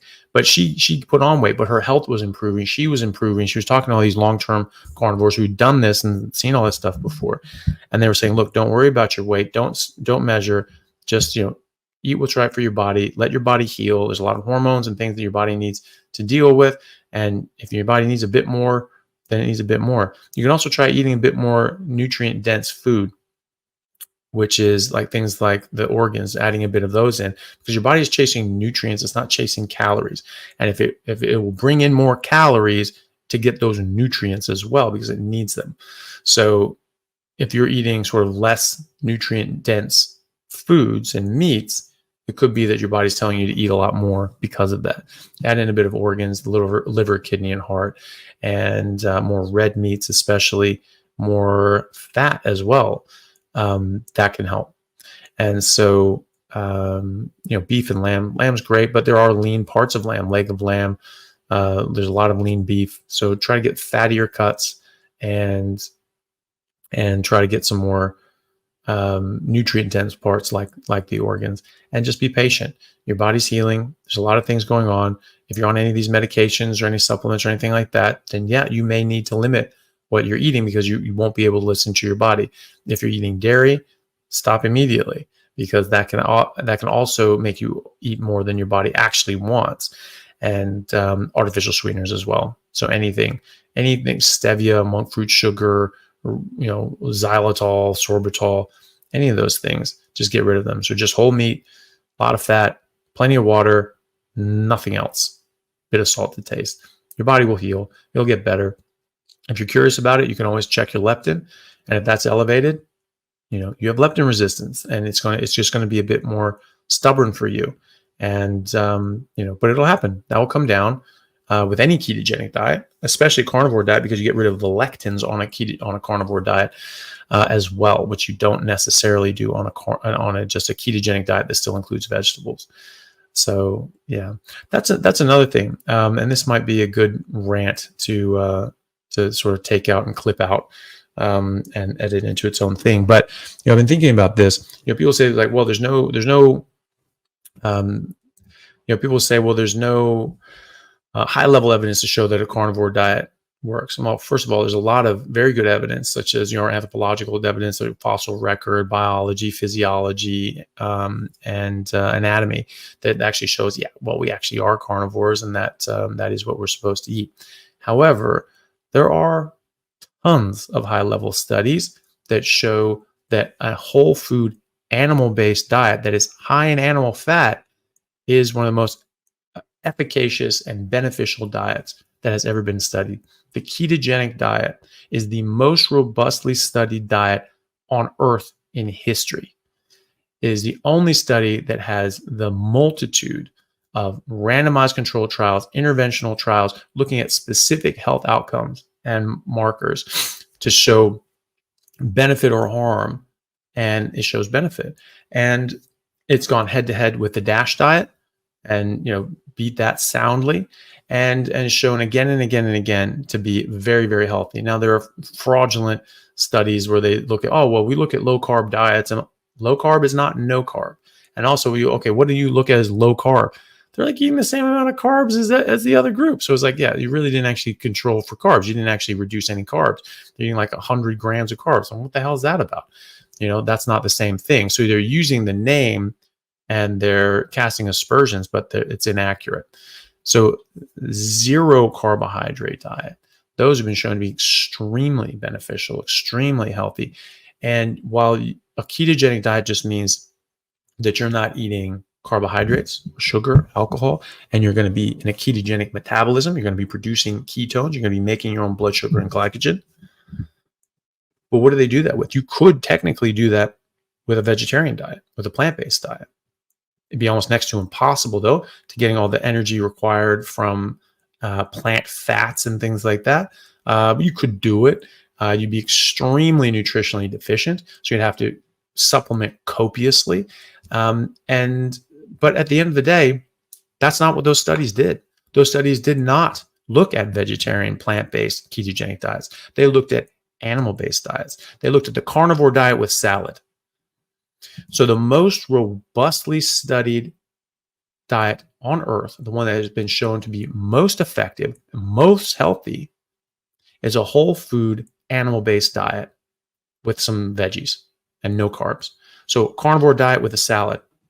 That's the most rigorously studied diet on earth. So the next time somebody says, oh, well, there's no high level studies on carnivore. Bullshit. All the best studies, all the highest levels of evidence are on a carnivore diet with a salad. That's what it shows. So these are the same people that say, "Ooh, meat's bad for you." Well, no, it's not, because these studies look at animal-based diets with high animal fat, and they all show benefit when done actually in a ketogenic fashion, and not these intentionally false studies. So that's what they show. So whole food animal-based diets have been shown to be the best diets on earth. They're not damaging to your health. They're beneficial to your health. And so the next time someone says, well, there's no high level evidence showing that meat and carnivore diets are good for you, you call bullshit on that. We need to reframe this argument. We need to point this out to people that a ketogenic diet that has been studied is an animal-based ketogenic diet, carnivore light. A carnivore diet is a ketogenic diet. So the only difference between these things is just the amount of veggies they eat. But the meat is the consistency there, right? So you're eating a carnivore diet, carnivore light. So carnivore with a bit of veggies and things like that. We need to reframe this. So we need to start, showing that no, an animal-based diet is the best diet. It's the most rigorously studied diet. Plant-based diets, they don't have any rigor to them. They have no high-level studies showing that they're better. It's only epidemiology. These surveys, they say, once a year, they say, hey, what did you eat last year? Like the nurses study. It's nonsense. They do that specifically so they can manipulate the data and say whatever the hell they want. They call meat pizza and fast food, just any fast food. So you buy a large fries, fast food. Yeah, that's meat. No, it damn well isn't. And the drink and all that sort of stuff. I mean, this is just nonsense. These are people trying to manipulate people for their own gain and benefit, either ideologically or financially. And it's not the case. So they don't do high-level studies. You have Dr. Gardner from Stanford saying, "Oh, it wouldn't be ethical to do a carnivore versus vegan diet. Oh, because you don't even get all these essential nutrients like fiber. Oh my God, how can you get fiber?" You don't break down fiber. You don't get any nutrition from fiber. So it's not a nutrient in the first place. If it's not a nutrient, then it can't be an essential nutrient. This is a simple definition in terms. So this is him trying to escape the inevitability of his ideology being shown to be completely backwards and wrong. Where's the B12 in a vegan diet? I mean, it doesn't even have fiber. Your diet doesn't even have B12 or DHA or EPA or retinol or D3 or K2 or thousands of other micronutrients that haven't even been named yet that only exist in meat and don't exist in plants. So that's a cop-out. They know exactly what that would show, and that's why they don't do robust studies with plant-based diets. They don't do experimental data. They don't look at fasting and they say, "Oh, you get these benefits from fasting. Do you get the same benefits from eating a plant-based diet?" No, you don't. And so, they're not doing those studies because they don't want to see the results. They want to put out weak studies, epidemiology, surveys, that data they can manipulate so they can push their own agenda and their own bank accounts. And so we need to start reframing this. We need to start talking about how the most rigorously studied diet on earth is an animal-based diet, is a meat and high fat meat-based diet, high animal fat, high saturated fat diet. That's the diet that has been most rigorously studied. There are thousands of high-level studies on ketogenic diets that show significant improvement and benefits to health and specific medical outcomes. Not just looking at correlations, saying, we can sort of see this and we can sort of extrapolate whatever. No, we're doing an experiment saying, hey, this is the health outcome we're looking for. Let's see what happens, right? That's high-level data. That's good experimental data. And the most rigorously studied diet on earth is the animal-based diet, the meat, high-fat, meat-based ketogenic diet with a side salad. Carnivore light, that's what it is. And when we do carnivore full, I think we'll find even more benefits when you get rid of all of that sort of stuff as well. But we'll see. But at least now, the best diet on earth is an animal-based diet, a high-fat animal-based diet.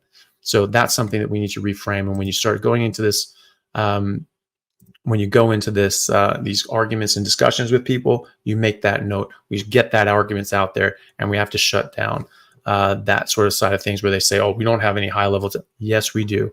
There are thousands. In fact, it's the only diet that has these high level studies. The plant-based diet does not. And there's a reason for that, because they damn well know that it's shit.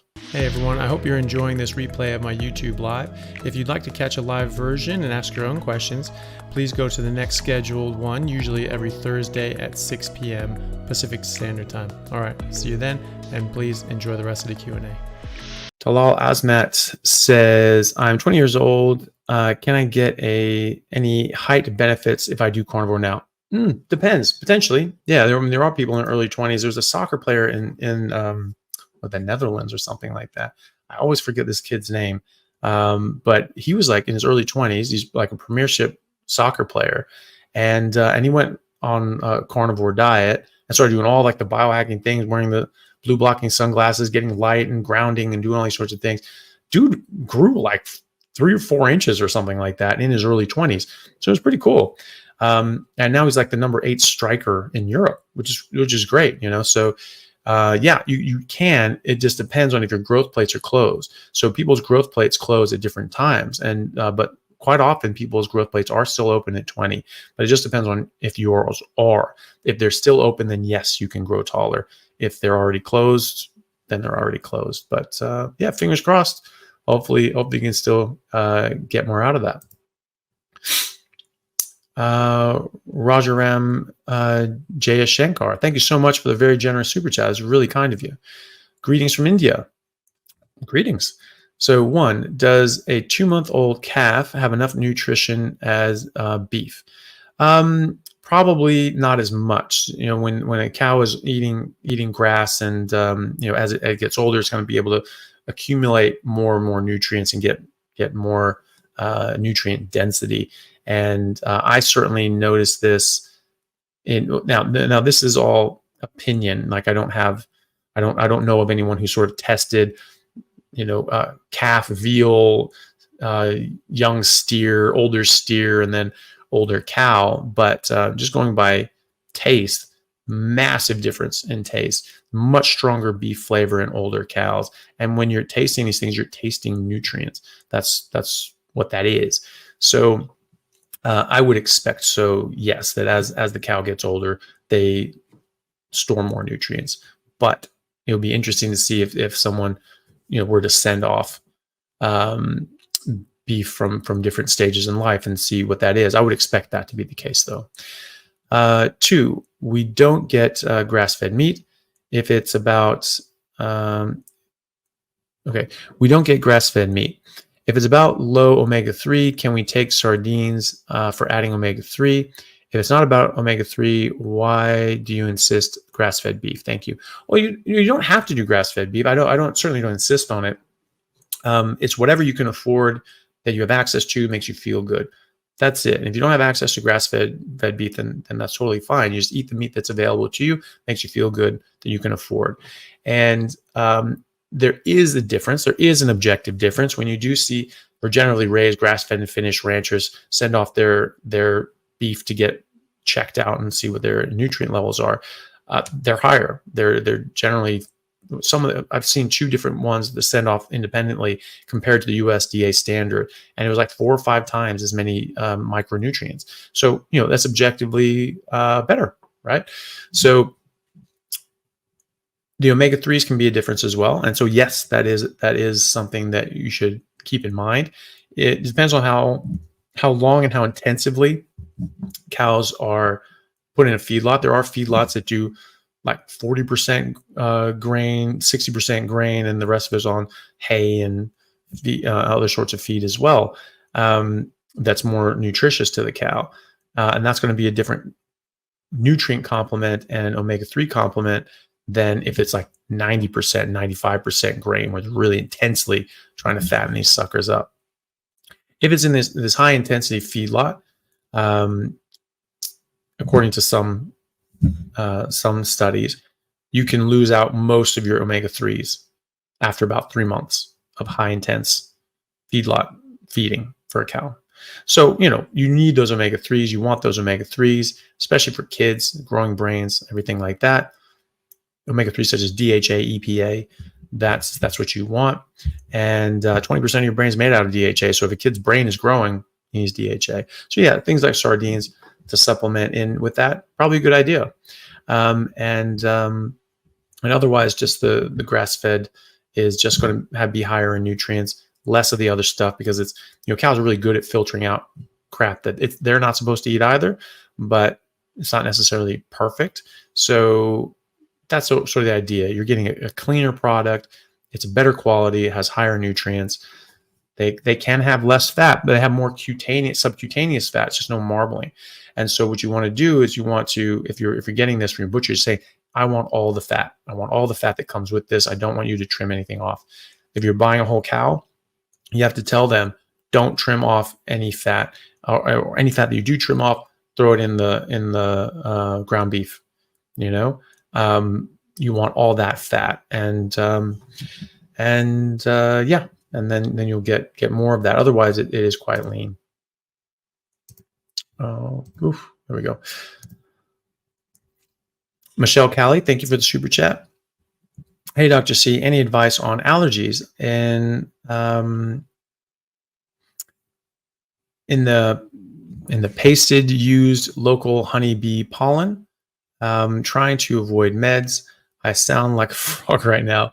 Plants really are trying to kill me. Help. That's a good question. You can still get allergies on these, on any diet. Quite often people improve, they feel better and have less allergic sort of reactions, but you're still going to get allergic reactions to things. Unfortunately, I don't know of any tricks apart from just eating meat that's going to help you. There's still a role for medication and antihistamines. If you're really if you're really struggling, might be worth trying for the short term. Allergy shots. I still think there's a role for traditional medicine in a lot of these things, and sometimes allergy shots can certainly help reduce your negative experience with these allergens. So maybe give that a shot, and maybe for now try an antihistamine. Little Alimeli, thank you for the super chat. She says, grateful for you. Well, grateful for you too, sweetie. It's very nice to see you. And thank you for joining. Patrick Coate, thank you very much for the super chat. Been doing beef, butter, bacon, and eggs since January 1st and feel great. However, I just got gout. Is that a sign I need to stop, or any suggestions? No, not necessarily. Some people do get gout or still have gout, and then I've spoken to people who had this experience.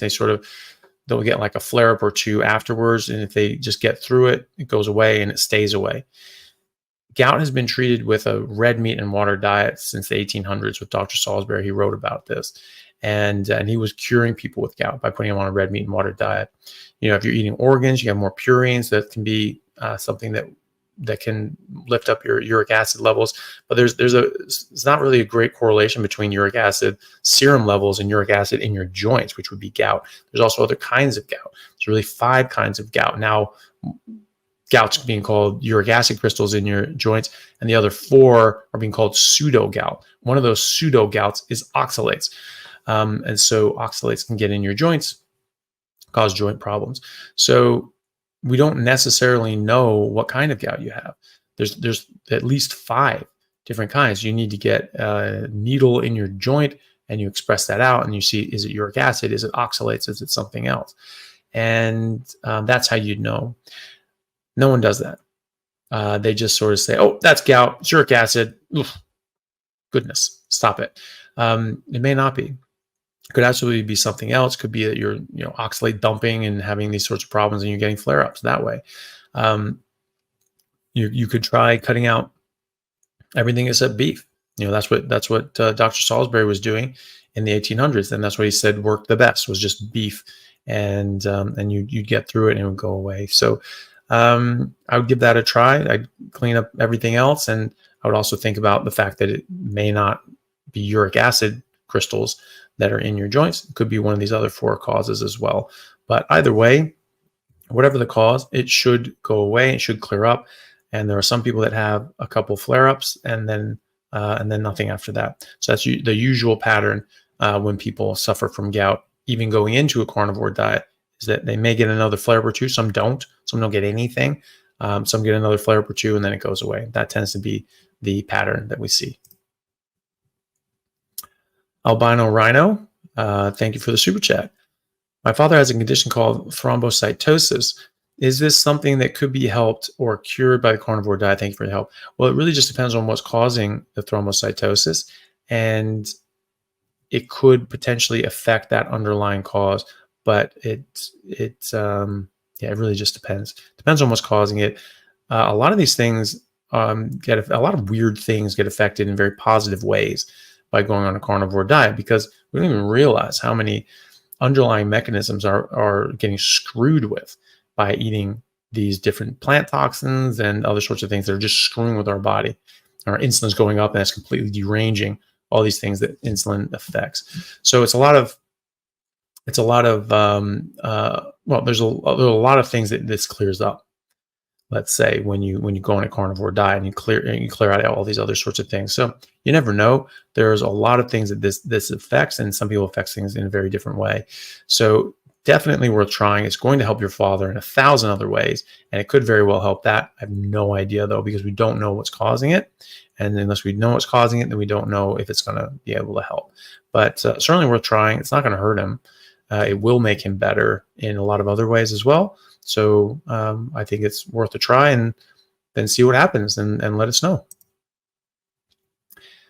Amber, thank you for the super chat. You mentioned tallow and emu oil as moisturizers. Any thought on castor and rosehip oils, plants? So I don't know how good or bad they may be, but I just tend to avoid them anyway, just because they may come with other sorts of things, the plant sterols and other sorts of inflammatory factors that can get on your skin and soak into your body. I don't know if they are particularly bad or worse than other sorts of things, but all things being equal, it's easy enough to get some tallow or emu oil and ghee. You could even use ghee if you wanted. I'd stick with tallow, but you can do any of those sorts of things. I just avoid plants in general. Castor oil doesn't have ricin in it, but it does come from a plant, the castor bean, that the skin around the bean itself does have ricin in it. It's a lectin. It's the single most toxic substance on earth that we know about. 1 milligram per kilogram will kill you or any other animal. It is highly toxic, and we press this stuff out of a castor bean. What the hell else is in there that we don't want? We definitely know we don't want the ricin. What the hell else is in there that's protecting that seed? That's what a bean is. It's a seed. And so it could be other things on there as well that you don't really want. So I just tend to avoid those things on principle. And since tallow and emu oil works so well, don't need to look for a replacement just yet anyway. D. Lee, thank you for the super chat. That's very nice of you. And they just say, thank you, Dr. Chaffee. Well, you're very welcome. And thank you very much for coming on. Thank you for supporting. And hopefully this is something that you guys enjoy and want to see more of, and just keep going on. And thank you everyone from YouTube and X and Facebook. So everyone's joining in from 3 different areas right now. So we've got quite a lot of people. We've got about 1,700 people. I know about 600 or so on, nearly 700 on YouTube, and then the rest are on X and Facebook. So that's really awesome. So thank you all for joining on all the different platforms, and hopefully you guys get something out of it. Steve, thank you for the super chat. Hey doc, looking for some comparison info on whole milk and lactose-free whole milk. Is lactase any better than lactose? So the thing is that people that don't make lactase, then they can't break down lactase into glucose and galactose. So those are the two constituent carbohydrates that make up lactose. And then you absorb the glucose and galactose. You can't absorb lactose directly. You have to break that bond. So it's a disaccharide. It's two sugar molecules connected with a bond. Lactase severs that bond. If you don't have that, if you don't make that, then you can't absorb it, can't break it down, goes into your colon, bacteria eat it, they make a bunch of methane and gas and things like that, and you get bloated and diarrhea and you don't feel great. And so that's where that comes from. So in lactose free, it's not sugar free, it's not carbohydrate free. It's just they add lactase in it. And so they add that enzyme in it to break down those carbohydrates. So now it's just glucose and galactose. That's it. So it's the same amount of carbs. It's the same amount of sugar. You absorb exactly the same amount. It's just for people that don't make lactase themselves. They have it pre-digested so they can drink that. That's really the only difference. Rajaram Jain Shankar, thank you very much again for the another very, very generous super chat. Diagnosed with solar urticaria, can I formulate my own electrolyte from potassium citrate and magnesium chloride? Should I avoid citrate for solar urticaria? FYI, best brand of SPF 70 sunscreen doesn't work, as I get solar urticaria triggered even after its application. Well, look, I mean, like I was saying earlier with SPF 70 doesn't block much more than SPF 15.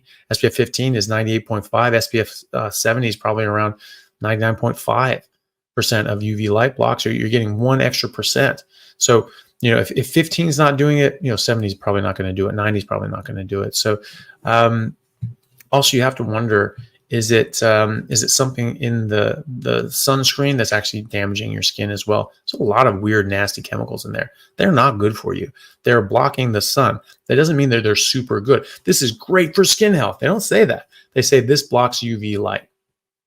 And if that's your priority, then that's a good product for you. SPF 15 or lower.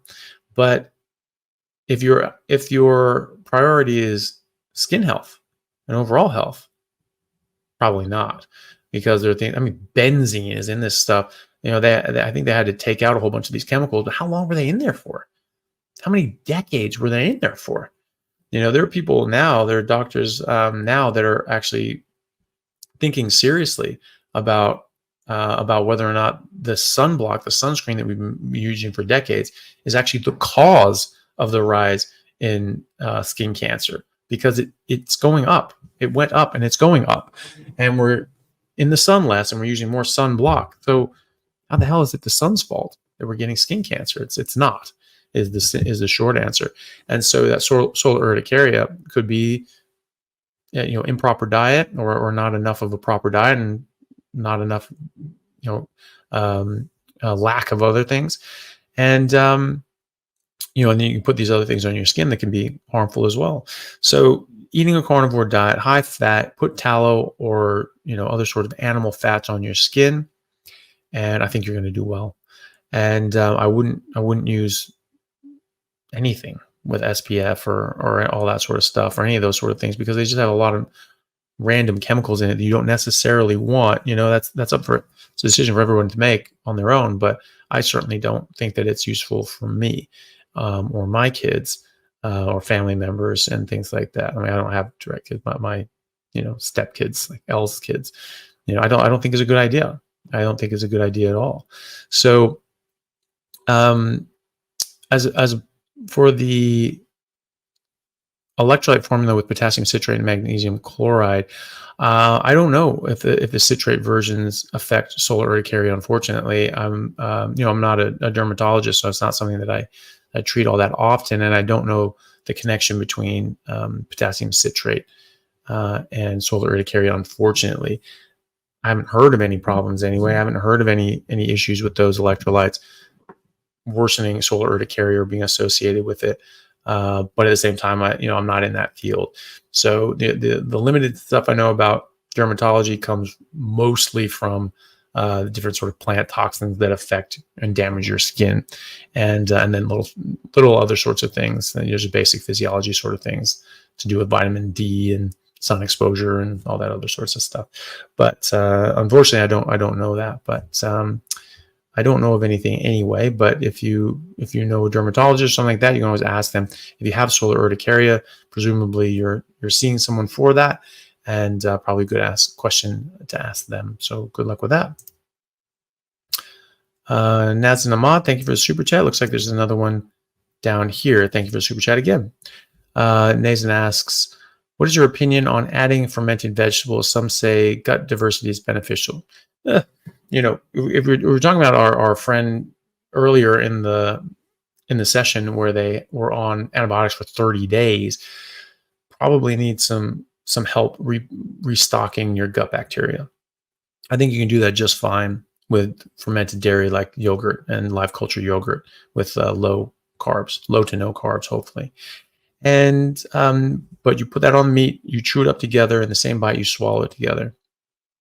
If you have an issue with dairy and you can't really tolerate it, I think fermented vegetables is an option that's available to you, not because it's vegetables, but because of the bacteria that's in that.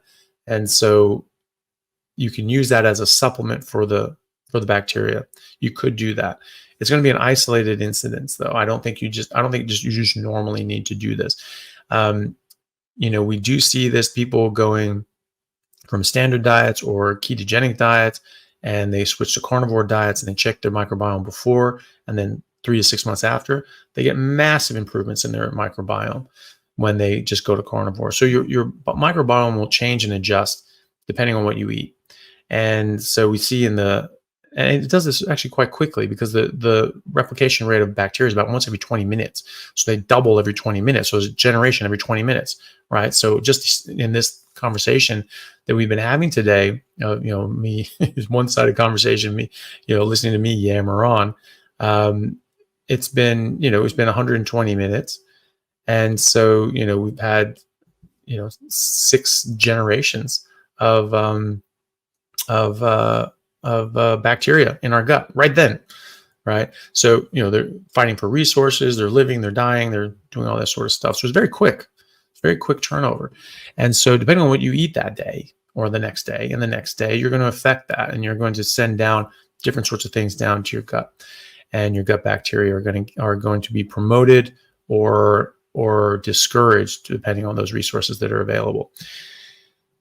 The Inuit, when they're eating just their natural diet, they've had very, very beneficial and very healthy microbiomes when they've been studied, and that's what we can expect when we're eating a carnivore diet. So if you have a very bad dysbiosis, or you're having long-term antibiotics that have really destroyed your microbiome, sure, you have some fermented foods, but I would start with the fermented animal foods, and keep it in house, and try that. But then again, you're only doing this for a week or two, and then you should have an established microbiome, and then it's just going to be perpetuated because of the things that you're eating. I don't think you need to keep doing this for the rest of your life anyway. So even if you did decide that fermented vegetables was the right thing for you, you don't need to do this more than a couple weeks max. And then, because of what you're eating, you're going to perpetuate and support the correct bacteria that you want. The fermented vegetables may not have all the correct bacteria you want. You're going to have some you want, some you don't want.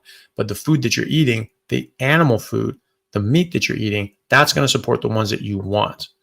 That's not going to support the ones that you don't want. So that's what you do. So if you really do feel that that's the right thing to do for you, and fermented dairy doesn't work, and you've had long-term antibiotics and all these sorts of things, and you're having trouble, sure, that is an option. But again, it's like a medicine. You don't take antibiotics unless you have to. You don't take biological agents if you don't have to. You don't take chemo if you don't have to. You don't take blood pressure medication if you don't have to. And so so use these as a medicine. That's a medicine. So you use it in specific circumstances to get a specific effect, and then you stop. There's a course to your medical treatment, and then you stop. And that's how I would approach that with this as well.